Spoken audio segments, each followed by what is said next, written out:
ada kesempatan. Sekarang udah malam 17, berarti tinggal 13 hari lagi Ramadan. Berarti apa? Peluang-peluang kebaikan, kesempatan itu jangan sampai hilang. Dan mudah-mudahan makin akhir Ramadan ini insya Allah makin tambah semangatnya. Ya alhamdulillah ya, jamaah konstan gak berkurang. Ya stabil. Ya, alhamdulillah segini juga. Memang orang segini, alhamdulillah segininya, alhamdulillah. Berarti pas bikin musolanya gak kegedean. Ya, alhamdulillah. Lihatnya enak itu, penuh terus musolanya. Memang orangnya segitu. Alhamdulillah. Mudah-mudahan nanti anak-anak kita yang sudah kita biasakan ke musola ini terus melanjutkannya dan insya Allah terus memakmurkannya. Amin ya rabbal alamin. Saya masih ingat dulu anak-anak saya yang kecil-kecil yang sekarang udah di pondok dua itu, waktu masih kecil 2 tahun 3 tahun saya udah gendong terus ke masjid, jalan 2 kiri kanan ya, ngurusin bocah dulu. Waktu masih bayi saya bawa tidurin kalau kita sholat, kita tinggal akhirnya alhamdulillah ya sekarang mau tinggal di pesantren dan ya mau juga sholat berjamaah. Nah Bapak Ibu semua yang dimuliakan oleh Allah Subhanahu wa taala, tentang keagungan Al-Qur'an yang Allah turunkan kepada kita. Kalau zaman sekarang orang kan pada kemana-mana pakai map ya. Apa istilahnya? Ya Google Map, ada Waze, ada apa lagi lah gitu ya. Kenapa? Supaya pengen tahu yang cepat nyampe kemana, kalau ada hambatannya di mana dan apa, kalau misalnya macet alternatifnya kemana, sama pengen dikasih tahu ada polisi di mana. Ikan gitu. Kalau di Waze kan ada ya, ke depan ada polisi. Ya. Tapi kalau udah ketangkep ketahuan, kenapa? Karena saya nggak lihat bapak. Nah, jadi Bapak Ibu yang dimuliakan oleh Allah Subhanahu wa taala, sama Al-Qur'an ini guidance buat hidup kita. Ya. Al-Qur'an ini petunjuk buat kita. Orang yang ngikutin Quran insyaallah selamat. Makanya Nabi sampaikan, aku tinggalkan buat kalian. Taraktu fikum, aku tinggalkan 2 hal yang insyaallah kalian enggak bakalan tersesat selamanya. Apa itu? Ya Al-Qur'an dan sunnahnya Rasulullah sallallahu alaihi wasallam. Sekarang di mana-mana marak orang pada belajar Quran. Jadi kalau hari ini ada orang Islam nggak bisa baca Quran, gampang nanti dia nggak mau belajar. Majlis-majlis di mana-mana banyak. Ya. Gurunya bahkan kayak Ustaz Ismail rela nggak dibayar. Coba kalau dibayar berapa duit bayarnya? Kita begitu kalau belajar Quran mau cari yang gratis, tapi kalau belajar bahasa Inggris bayar gede mau juga. Ya, kursus musik, wah bayar mahal, mau upgrading buat manajemen mau, tapi kalau Quran cari guru yang gratis, memang nasib guru Quran begitu ya. Masya Allah, mudah-mudahan barokah. Biarin di dunia nggak dapat gaji, ya, tapi insya Allah dapat pahala yang besar dan nanti mendapat berkat dari Allah Subhanahu wa taala. Tapi kita doain juga, sekarang kan pemerintah udah ada tuh buat guru-guru ngaji dapat insentif juga ya. Kemudian ada lah yang mudah-mudahan bisa diusahain. Amin ya rabbal alamin. Baik Bapak Ibu semua yang dimuliakan oleh Allah Subhanahu wa taala, enggak ada alasan enggak belajar Al-Qur'an. Ya. Enggak ada alasan untuk enggak belajar Al-Quran. Kenapa? Media udah terlalu banyak, metodenya banyak banget, dari Al-Baghdadi yang kita kenal sampai Iqra, sampai Tilawati, sampai apa aja. Banyak cara baca Al-Quran. Berbagai metode. Media kalau malu kali ketemu sama orang, sekarang tinggal lihat melototin gadget, melototin HP, bisa juga ngikutin. Cuman jangan sampai kalau urusan Quran nggak punya guru yang talaki langsung. Guru talaki langsung, jadi kita tahu keluar makhraj huruf itu dari mana, jangan sampai kesalahan. Nah, Bapak Ibu semua yang dimuliakan oleh Allah Subhanahu wa taala, tidak ada alasan untuk orang tidak belajar Al-Qur'an. Urusan umur bagaimana? Enggak ada urusan sama umur. Mau anak-anak, mau remaja, mau tua, mau apa aja, belajar Al-Qur'an. Saya pernah keliling di Mesir. Itu ada satu daerah namanya Arabul Quran. Dulu namanya Arabul Rommel, sekarang jadi Arabul Quran. Kenapa? Satu kampung itu orang belajar Quran semua. Dari anak-anak mulai 3 tahun sampai kakek nenek pada belajar Al-Quran. Saya ke rumah ini rame. Saya lihat Masya Allah. Bahkan akhirnya dari negeri-negeri lain selain Mesir, orang pada datang belajar. Dan kenapa saya bisa jalan ke sana? Karena menyaksikan anak Indonesia. Kami punya sahabat di Batam, anaknya sekolah SD negeri biasa, pagi sekolah, siang pulang belajar sampai sore, kemudian apa? Alhamdulillah dipanggilin guru ngaji, hafal 15 juz, lulus SD. 15 juz hafal, orang tuanya punya semangat anaknya untuk melanjutkan hafalan, dibawa ke Mesir, baru lulus SD. Saya lepas kepergiannya. 1 tahun kemudian saya datang ke sana, Masya Allah, sudah hafal 30 juz. Dan bahkan nggak tanggung-tanggung karena anak ini cerdas, akhirnya dapat guru, ya. Dapat guru, Sayyid Tulbah namanya. Siapa? Gurunya imam-imam Masjidil Haram dan imam-imam Masjidil Aqsa. Imam-imam Masjidil Nabawi. Masya Allah. Ini anak kecil akhirnya sekarang udah kuliah, hampir S2 sekarang di Al-Azhar. Ya. Jadi saya datang ke situ. Nah, mudah-mudahan semangat belajar ini ada pada diri kita semuanya. Amin. Insya Allah bisa. Kita doain anak-anak kita yang sekarang ada belajar di Al-Ikhlas, nanti suatu saat ada yang belajar di Al-Azhar. Ya, Ustaz Rashid insya Allah belajar ke Baghdad.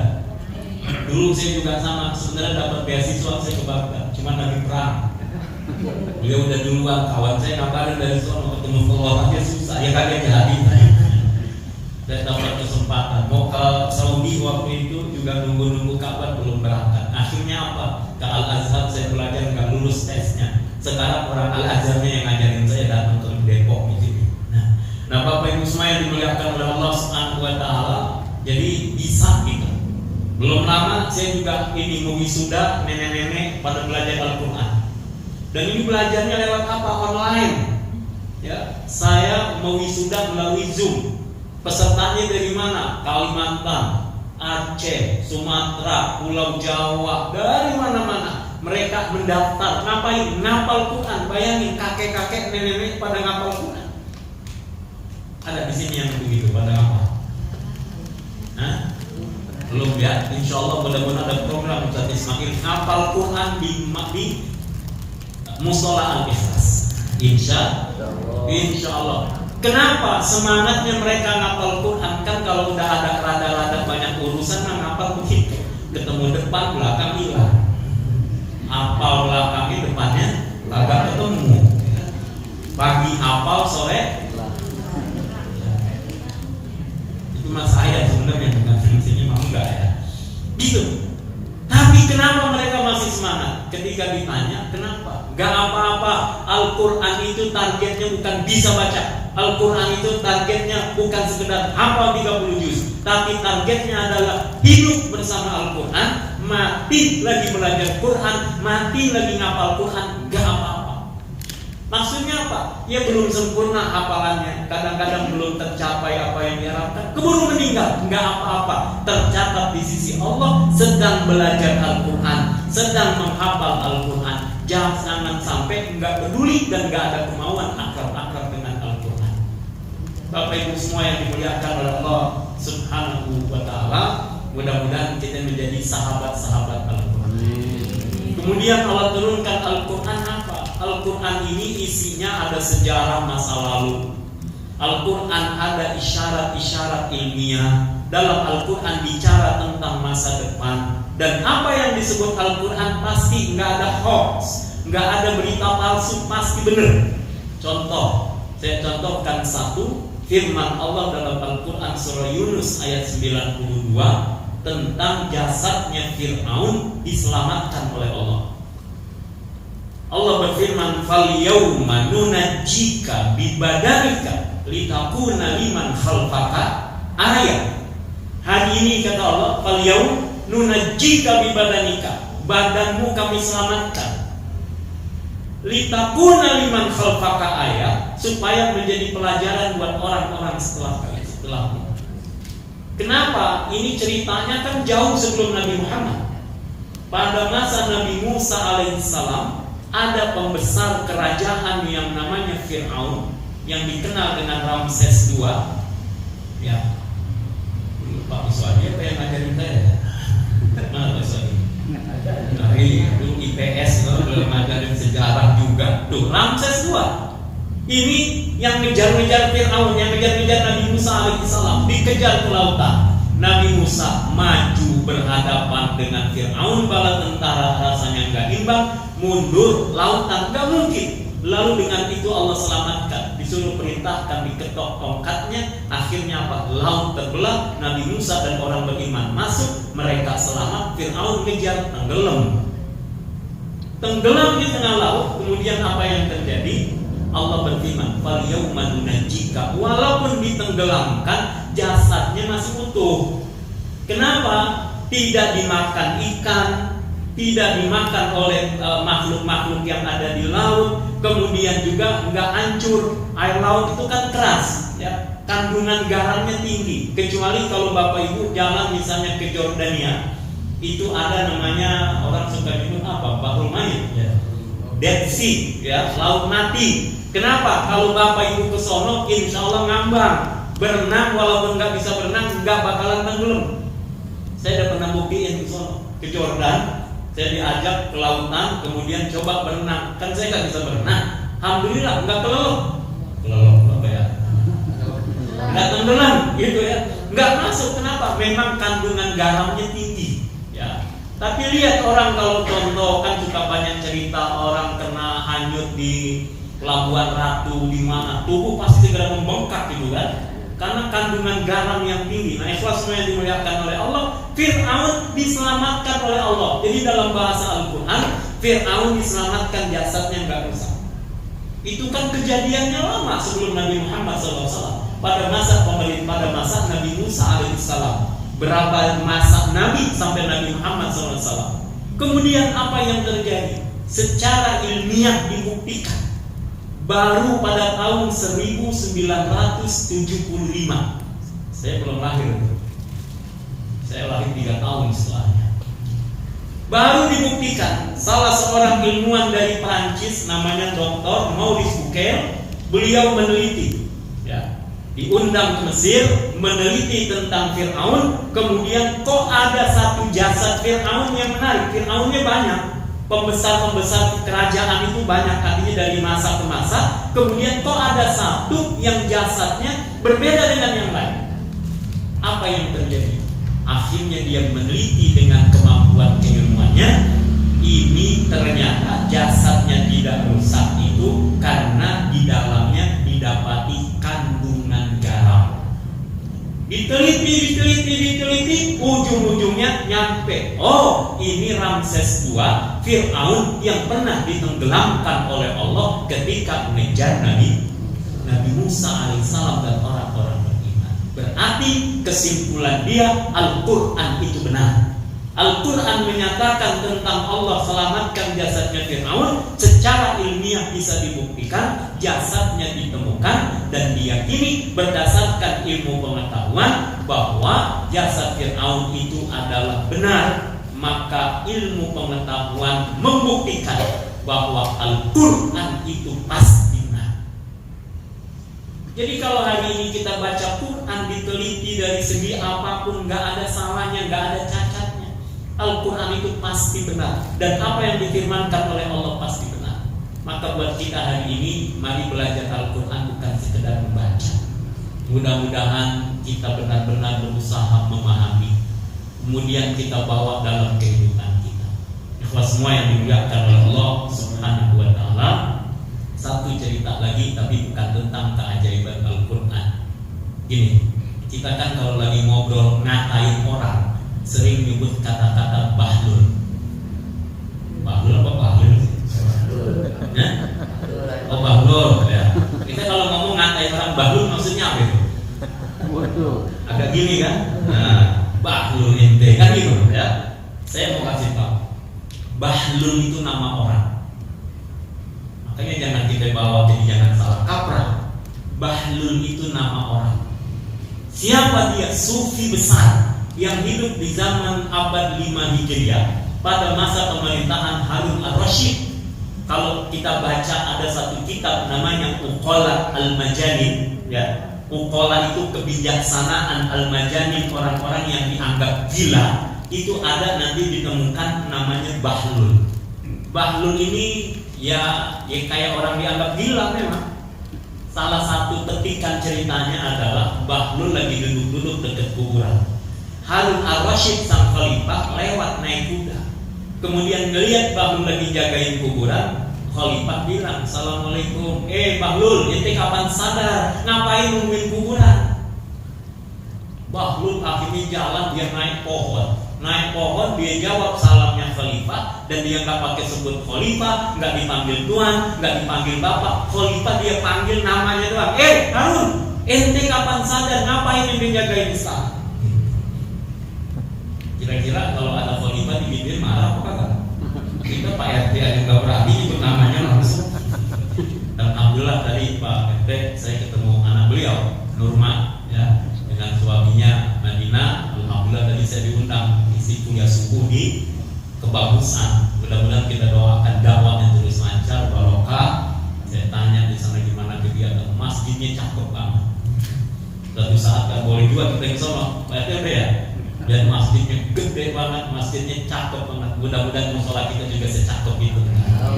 Begininya juga resep kita ya, enak kan? Nyender, ada AC.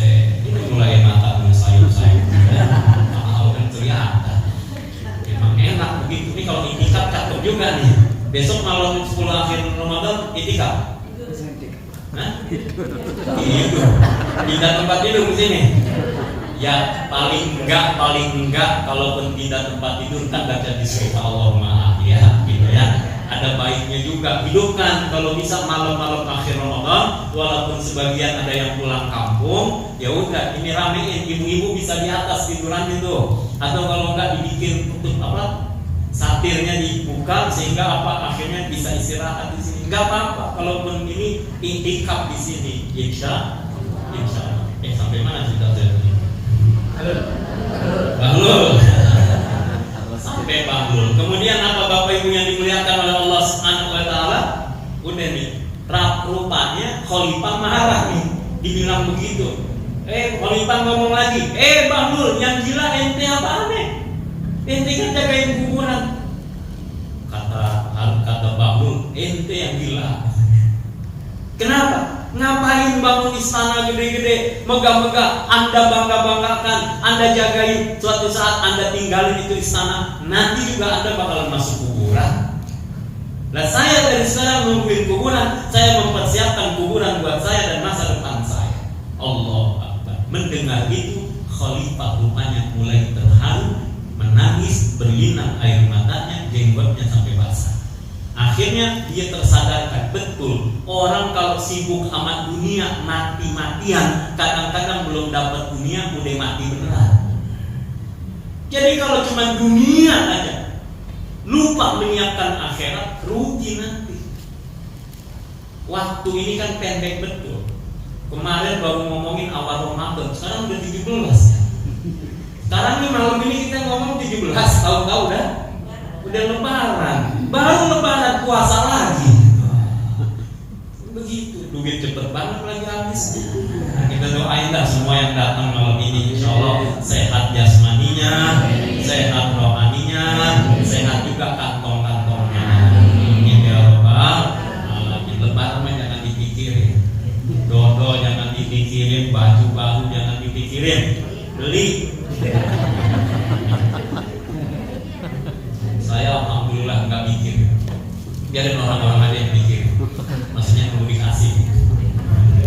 Baik Bapak Ibu semua yang dimuliakan oleh Allah, akhirnya apa? Saking senangnya khalifah, kata khalifah, Bahlul, coba kasih lagi nasihat saya apa? Jadi supaya saya selamat, gimana caranya? Supaya saya bahagia, gimana caranya? Bahlul bilang, begini, kalau kau pengen selamat, kau pengen bahagia, caranya adalah berpedoman kepada Al-Quran. Pegang teguh Al-Quran, ikuti petunjuk Al-Quran, kau akan selamat, kau akan bahagia. Senang khalifah mendapat nasihat itu. Akhirnya khalifah tanya, nah aku udah senang sekarang, kira-kira kamu ada permintaan enggak? Kalau kau ada permintaan, mudah-mudahan aku bisa penuhi. Kan khalifah punya bisa memerintahkan apa aja. Akhirnya apa? Kata Bahlul, boleh. Kalau kau mau aku minta kepadamu, baik, penuhi 3 permintaanku. 1, panjangkan umurku. Wah, kira-kira bisa apa? Gak bisa panjang umur. Jadi khalifah langsung bilang gak bisa kali itu. Ya, gak bisa. Allah yang punya rahasia tentang umur. Orang udah tua, sakit-sakitan, kalau belum waktunya meninggal, ya belum juga. Anak udah pada ngitung-ngitung, ngecak tuh warisan. Lah bapaknya kagak meninggal. Ya, ada orang ketiban kangkung bisa meninggal.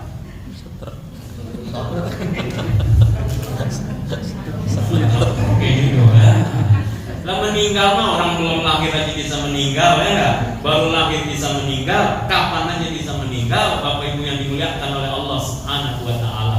Ada orang lagi bengong meninggal. Mati-hati yang bengong. Nah, itu dia minta kalau gitu panjangin umurku. Gak bisa kata khalifah. Baik, kalau gak bisa yang kedua, aku minta nanti kalau ada malakul maut datang kepadaku, selamatkan aku, amankan aku dari malakul maut. Waduh, kalau koruptor dikejar-kejar KPK bisa diumpetin. Dari dulu sampai sekarang namanya disebut kagak ketangkep juga, gitu ya. Kenapa? Pasti ada yang ngumpetin. Bisa diumpetin, tapi ngumpet dari malakul maut mau ngumpet di mana? Dulu di zaman Nabi Sulaiman kan gitu. Ada pengajian kayak begini, menteri-menteri datang. Tiba-tiba ada orang pakaian putih-putih duduk di sebelah Nabi Sulaiman, dipandang yang datang satu-satu. Giliran menteri namanya Jalil Al-Qadri dipelototin sama orang ini. Ketakutan Jalil Al-Qadri, kenapa dia menatapku kayak gitu? Ketika orang ini gak ada pergi memberanikan diri, wahai Nabi Sulaiman, kenapa tatapan orang itu membuat ada rasa takut pada diriku? Aku takut kematian. Iya, itu yang datang tadi malakul maut. Waduh, apa ketakutan dia?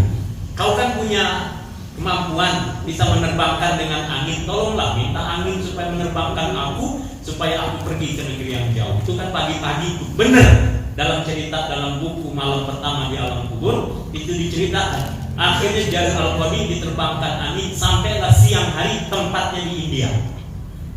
Hari berganti, malakul maut datang lagi ke Nabi Sulaiman.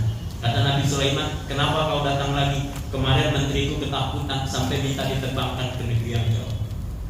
Kata malakul maut, aku heran kenapa dia pagi-pagi masih di sini, padahal jadwal kematiannya siang hari dan tempatnya di India. Jadi hati-hati itu yang sudah nonton India. Apa yang dimuliakan oleh Allah Subhanahu wa taala, artinya apa? Kematian itu sudah ditentukan oleh Allah Subhanahu wa taala. Kalau malaikat datang enggak bisa dinego lagi. Yang ketiga, baik kalau itu dua permintaan kau tidak bisa penuhi, permintaanku yang ketiga, tolong bawakan makanan. Nah, ini bisa dijawab kemudian kalau udah kelihatan. Imamnya mana? Imam dulu. Yang ketiga kata Bahlul, wahai khalifah, permintaanku yang ketiga, nanti kan ada hari akhirat, ada surga neraka. Tolong selamatkan aku dari neraka, masukin aku ke surga. Nah, itu mah aku juga nggak bisa. Baik, kesimpulannya saja kata Bahlul begini. Lalu buat apa aku minta kepada orang yang tidak bisa memberi kepadaku? Buat apa aku meminta kepada orang yang tidak bisa memenuhi permintaanku? Maka aku tidak akan meminta kepada siapapun. Aku hanya akan meminta kepada Allah Subhanahu wa taala. Hanya Allah yang bisa memenuhi harapanku, apa yang aku mau. Kesimpulannya begitu. Artinya apa? Supaya dimuliakan oleh Allah, pegang Al-Quran, pedoman di Al-Quran, baca Al-Quran, pahami Al-Quran, amalkan isi kandungan Al-Quran. Kemudian yang kedua, urusan doa kepada Allah. Gak boleh kita menyerahkan urusan kita kepada makhluk Allah Subhanahu wa taala. Tuhan kita Allah, Dia Maha segala-galanya, bahkan Dia tahu tentang kita, apapun yang terjadi terhadap diri kita. Orang kan ada yang ceritanya sedih melulu ya. Sad boy namanya. Sad boy ya. Sedih dulu, kesannya kalau ngomong dikit-dikit air mata, dikit-dikit nangis, dikit-dikit masalah, dikit-dikit musibah, dikit-dikit ujian. Air mata kita ini gampang dihapus dari mata kita. Kenapa? Allah bisa menenangkan lautan. Ombak yang tinggi sekalipun ditenangkan oleh Allah, apalagi cuma sekedar air mata kita. bisu, apa susahnya? Tinggal ngelap doang. Allah tahu keadaan kita, kehidupan kita diubah. Saya menjadi begini, gak tiba-tiba, proses lama juga. Saya punya mobil, saya usaha lama juga. Saya punya rumah lama juga. Dulu bapak kan cuma ngajarin doang, saya masih ingat di rumah ini dulu. Bapak ngomong, bapak saya, ini rumah kita. Itu depan jalanan. Sebelah kiri dulu belum ada kontrakan, tanah masih luas, punya orang. Depan kono ada gedung bangunan punya Pak Munir, itu punya orang. Saya tungguin, nanti mau ngomong apa nih bapak? Kata bapak, udah kamu belajar. Nanti kalau belajar, insya Allah Allah tolong, Allah mudahkan urusan. Begitu. Saya lama di dekat pohon asem dulu, jadi nggak ada cerita lagi secara asem ya. Karena ada pohonnya tuh. Dulu kan kalau mau kemana-mana turun di mana? Asem. Sekarang nggak ada lagi cerita itu. Di pohon asem dulu diri saya lama nungguin ngeliatin mobil cakep-cakep, dan mobil saya model mana ya, yang kayak mana. Kalau jalan ke rumah-rumah melihat rumah saya yang kayak apa nanti, Allah Akbar. Semua rahasia Allah Subhanahu wa ta'ala. Allah akan beri, Allah akan kasih kepada kita selama kita bersandar kepada Allah dan minta kepada Allah Subhanahu wa ta'ala. Mudah-mudahan dengan hikmah nuzulul Quran ini menambah cinta kita kepada Al-Quran, insya Allah mendorong kita semakin semangat mempelajari Al-Quran. Dan kita doain anak-anak kita ini insya Allah di musola Al-Ikhlas akan lahir para penghafal Al-Quran. Insya Allah anak-anak kita yang sekarang belajar, yang kadang-kadang lari-lari, yang kadang dia bercanda, namanya juga anak-anak. Wajar-wajar aja dia teriak, wajar-wajar dia lari-lari. Kita ini orang tua lakonnya khusyuk, pikirannya yang pada lari-lari. Kalau di sholat bayangin ini, mikirin ini, wah segala macam, segala update status lah pikiran. Ya, mau upload foto, segala apa namanya, konten kreator ya. Masya Allah, ya segala macam. Mudah-mudahan anak-anak kita. Saya sampai hari ini sangat senang. Anak saya COVID yang pertama sudah menyelesaikan hafalan Al-Qurannya, dan kemarin menjelang Ramadan duduk 2 hari. 1 hari pertama duduk baca 25 juz, hari kedua 5 juz. Alhamdulillah sudah dibaca. Nah, doain mudah-mudahan istiqomah. Anak yang kedua alhamdulillah sekarang juga sedang menghafal, mungkin separuhnya sudah. Anak yang ketiga Solehah 10 tahun, alhamdulillah sudah 6 juz dia menghafal. Ya, saya tidak hafal tapi punya semangat anak-anak saya harus lebih baik daripada saya. Insya Allah generasi di bawah kita harus lebih baik daripada kita. Insya Allah semangat, optimis kita semuanya. Dan dari Al-Ikhlas, dari Al-Ikhlas ini akan muncul generasi Rabbani, generasi Qur'ani, dan insya Allah kita para orang tua akan dibahagiakan oleh Allah Subhanahu wa ta'ala. Demikian, mohon maaf lahir batin. Maaf, satu doa buat guru kita almarhum Kiai Haji Muhammad Arifin Ilham yang wafat di malam 18 Ramadan. Ya. Beliau wafat malam 18 Ramadan. Dan doakan juga orang tua kami almarhum Haji Muhammad Yusuf yang wafat tanggal 21 Ramadan. Ya. Kemudian juga Umi Haja Masnya dan juga orang tua kita semuanya, keluarga kita, tetangga kita, jamaah-jamaah di Al-Ikhlas ini yang sudah wafat. Allah ampuni, Allah sayangi, Allah muliakan, Allah jadikan kuburnya Allah itu ya. Al-Fatihah.